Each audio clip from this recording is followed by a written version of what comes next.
ಜಯವಾಗಲಿ. ನೋಡು ಮಗಳೇ ಅತ್ತಮ್ಮ ಇರ್ಲಿ ಬಿಡು. ಇನ್ನೊಂದು ರಾಡ್ ಕೊಡಮ್ಮ ಒಂದು ನಿಮಿಷ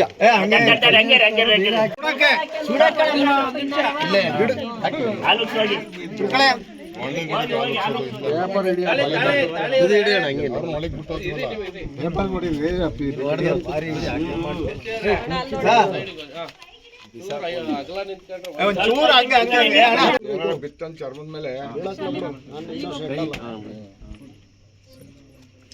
ಹೋಗ ಮಗಳೇ ಹಾಲು ಉಪ್ಸಬೇಕು. ಹಾಲು ಕೊಟ್ಟು ಹೋಗ್ತೀನಿ. ಕರ್ನಾಟಕ ರಾಜ್ಯ ರೈತ ಸಂಘಕ್ಕೆ, ಕರ್ನಾಟಕ ರಾಜ್ಯ ರೈತ ಸಂಘಕ್ಕೆ ಕಾನೂನಂತೆ ಕಾನೂನು, ಕಾನೂನಂತೆ ಕಾನೂನು, ಒಗ್ಗಟ್ಟಿನಲ್ಲಿ ಒಗ್ಗಟ್ಟಿನಲ್ಲಿ ಬಾರಮ್ಮ ನೀನು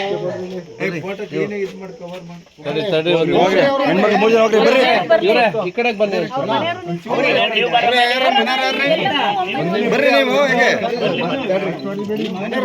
ಬೆಂಕಿ ಕೊಡ್ರ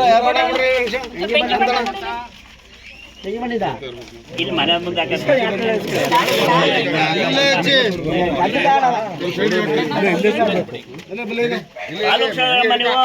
ರಾಜ್ಯ ರೈತ ಸಂಘಕ್ಕೆ ಸಾಮಾಜಿಕ ನಾಯಕತ್ವಗೆ, ಸಾಮಾಜಿಕ ನಾಯಕತ್ವಗೆ ಒಂದೇ ದಬ್ಬಾಳಿಕೆಗೆ ಧಿಕ್ಕಾರ.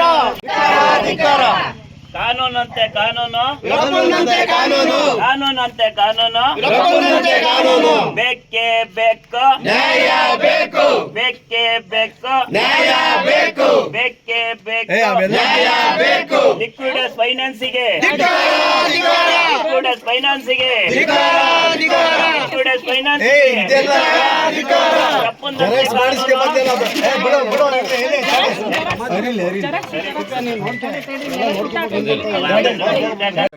ನಾವೆಲ್ಲ ಇದೀವಿ ಅಂದ್ರೂ ಬಂದು ಧೈರ್ಯವಾಗಿ ನುಗ್ಗಿ ಬೀಗ ಹಾಕಿದ್ದಾರೆ ಅಂದ್ರೆ ನಾವೇನಾಗಬೇಕು. ಆದ್ರೆ ನಾನು ಆಸ್ಪತ್ರೆ ಅಡ್ಮಿಂಟ್ ಆಗಿದ್ದೆ, 15 ದಿವಸ ಆಯಿತು. ನಿನ್ನೆ ಡಿಸ್ಚಾರ್ಜ್ ಆಗಿದೆ. ಹೆಣ್ಣು ಮಗು ಹೊಳ್ತಾ ಬಂತಿಲ್ಲ. ನಾವಿದ್ದೀವಿ, ರೈತ ಸಂಘ ಏನು ಸತ್ವ ಇಲ್ಲ.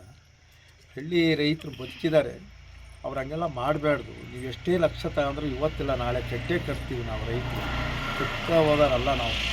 ಆದರೂ ಪೊಲೀಸ್ ಕರ್ಕೊಬಂದು ಇವರು ಎದುರಿಸಿ ಈ ಥರ ದಬ್ಬಾಳಿಕೆ ಮಾಡಿ ಹೊರಗಡೆ ಕಿವಿಕೆರೆ ಅಂದಾಗ ನನಗೂ ಒಂಥರ ಬೇಜಾರಾಯಿತು, ತುಂಬ ಬೇಜಾರಾಯಿತು. ಇಲ್ಲ ಹೋಗಮ್ಮ ನಾಳೆಗೆ ಬಂದು ನಾನೇ ಬೇಗ ಹೊಡ್ಕೊಡ್ತೀನಿ, ನಾನು ಜೈಲಿಗೆ ಹೋದ್ರೂ ಪರವಾಗಿಲ್ಲ ಆಯಿತಾ. ಜಿಲ್ಲಾ ಅಧಿಕಾರಿಗಳು ಇದ್ರ ಬಗ್ಗೆ ಮೀಟಿಂಗ್ ಕರೆದು ಇದ್ರ ಬಗ್ಗೆ ಮಾತಾಡಿದ್ದಾರೆ. ಮೂರ್ತಿಯವ್ರೆ ಒಳ್ಳೆ ಕೆಲಸ ಮಾಡಿದಿರಿ, ಹಂಗೆ ಹಾಕಬೇಡ್ದು, ಹೆಣ್ಮಕ್ಳು ನೂಕಬೇಡ್ದು ಅಂತೇಳಿ. ನಮ್ಮ ಬಯಲಹಳ್ಳಿ, ಬೇಲೂರು ತಾಲೂಕು ಬಯಲಹಳ್ಳಿ ಹತ್ರ ಯಾವ ಊರ ಬೊಮ್ಮನಹಳ್ಳಿಲಿ ಒಂದು ತಿಂಗಳು ಹುಟ್ಟಿದ ಮಗು ಜೋಳದೊಳಗೆ ಮಂಗಿದ್ರು, ಮನೆ ಮಾಡ್ಕೊಂಡು ಪಾಪ ಸೊಳ್ಳೆ ಕಚ್ಚೇ ಇದ್ದು. ಅವತ್ತೇ ಬೀಗ ಹೊಡೆದು ಅವತ್ತೇ ಕೊಟ್ಟು ಬಂದೆ. ಹಿಂಗೆ ಹಳೆ ಅರಸೀಕೆರೆ ಮತ್ತು ಗಣಸಿ ಮತ್ತು ಬೇಲೂರು ಮತ್ತು ಇವತ್ತು ಆಲೂರಿಗೆ ಬಂದಿದ್ದಾರೆ. ಇನ್ನು ಮತ್ತೆ ಎಲ್ಲಿಗೆ ಹೋಗ್ತಾರೆ? ಅವ್ರು ಹಿಂದ್ಗುಟ್ಟೆ ಬೆನ್ನು ಹತ್ತೀವಿ, ಇವ್ರು ಬಿಡಲ್ಲ ನಾವು ಯಾವುದೇ ಕಾರಣಕ್ಕೂ. ಇವ್ರನ್ನ ಬೆನ್ನು ಹತ್ತಲೇ ಬರಲ್ಲ. ಇಲ್ಲ ಅವರ ಆಫೀಸ್ಗೆ ನುಗ್ಗಿದ್ದು ಇನ್ನೊಂದು ಕೆಲವೇ ದಿವಸಗಳಲ್ಲಿ ಅವ್ರ ಆಫೀಸ್ಗೆ ನುಗ್ತೀವಿ. ಯಾಕೆಂದರೆ ಅವ್ರು ತಗೊಂಡಿರೋದು 2 ಲಕ್ಷ, ಇವ್ರು ಕಟ್ಟಿರೋದು 3,30,000. ಇನ್ನೂ 3 ಲಕ್ಷ ಕಟ್ಟಿ ಅಂದರೆ ಎಲ್ಲಿಂದ ತಂದು ಕಟ್ಟಿ? ಆಯ್ತಪ್ಪ, ಅವ್ರಿಗೆ ನಾವು 3 ಲಕ್ಷ ಕೊಡ್ತೀವಿ. ಅವ್ರು ಯಾವ ಥರ ಬಡ್ಡಿ ಹಾಕ್ಯಾರ ಅದೇ ಥರ ಬಡ್ಡಿಲಿ ನಮಗೆ ಕೊಡಲಿ, ನಾವು ರೈತರೇ ಕೊಡೋಣ. ನಾವಿನ್ನು ಗೇಯಕ್ಕಲ್ಲ, ನಮಗೆ ಗೇಯಕ್ಕಾಗಲ್ಲ. ಹಂಗಾಗಿ ಇವತ್ತು ಬೀಗ ಹೊಡೆದಿದ್ವಿ. ಮುಂದಕ್ಕೆ ಎಲ್ಲೇ ಇದ್ರು ರೈತರ ಮನೆ ಈ ಥರ ಎಲ್ಲರ ಬೀಗ ಹಾಕಿ ಕೋರ್ಟ್ ಆರ್ಡ್ರು ಅಂತ ತಂದರೆ ಫಸ್ಟ್ ಮಂಡಿಯಿಂದ ಕೆಳಕ್ಕೆ ಕಾಲು ಮುರಿಲೇಬೇಕಾಯ್ತು. ಪಾಪ ಕೋರ್ಟರ್ ಹಿಂಗೆ ಮಾಡಿ ಅಂತ ಹೇಳಿಲ್ಲ ಮ್ಯಾಜಿಸ್ಟ್ರೇಟ್ಗಳು, ಜಡ್ಜರು ನಮ್ಮಂಗೆ ಮನುಷ್ಯರೇ. ಅವ್ರು ಬೇರೆ ಏನು ಕಟ್ಟಿದ್ದೀವಿ 3,30,000 ರೂಪಾಯಿನ. ಅಂತೂ ಈ ಥರ ನಮಗೆ ಟಾರ್ಚರ್ ಕೊಟ್ಟು ಈ ಥರ ನನ್ನ ಮಗಳನ್ನ, ನಮ್ಮ ಮನೆಯವ್ರನ್ನ ಈಚಿಗೆ ನೂಕಿ, ಲೇಡಿ ಪೊಲೀಸ್ ಅವರೆಲ್ಲ ಬಂದಿದ್ರು, ಅಡ್ವೊಕೇಟ್ ಅವ್ರು ಬಂದಿದ್ರು ಕೋರ್ಟಿಂದವ ತಂದ್ಬಿಟ್ಟು ಈಚಿಗೆ ನೂಕಿ ಈ ಥರ ನಮಗೆ ಈ ಥರ ಹಿಂಸೆ ಕೊಟ್ಟಿದ್ದಾರೆ.